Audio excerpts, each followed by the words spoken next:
You need to find a number two. How do you do that?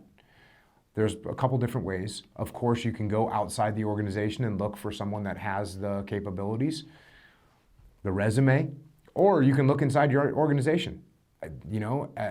He's working 90-hour weeks. How big is this company that he has? 50 million.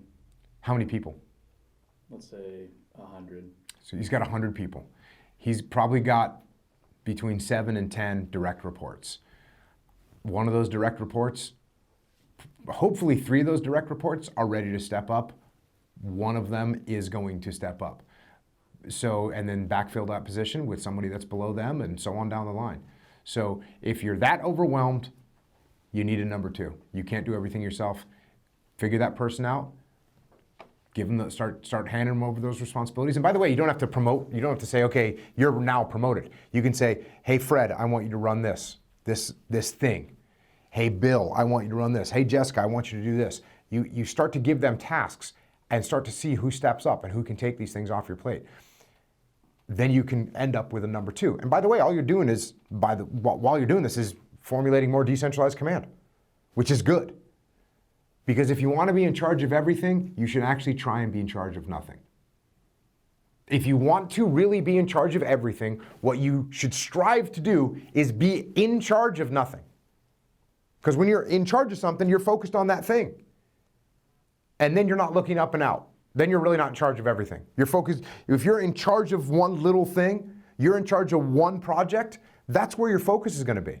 You have 12 projects. Don't put yourself in charge of any of those projects.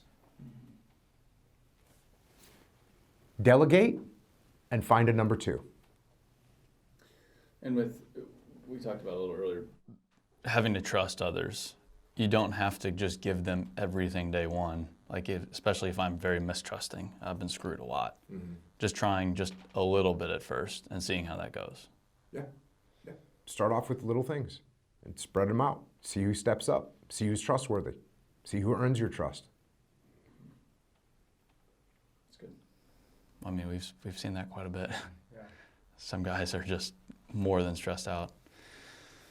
Yeah, I think most successful companies we look with have a 1 and a 2, and it's very easy to do. And they know their roles. They're complementary. Trust each other. They trust each other, and they're pretty good at decentralizing command, and they're more relaxed. The ones that we see are frazzled, 90-hour days. I mean, weeks. It's just they don't have that, and it's pretty evident.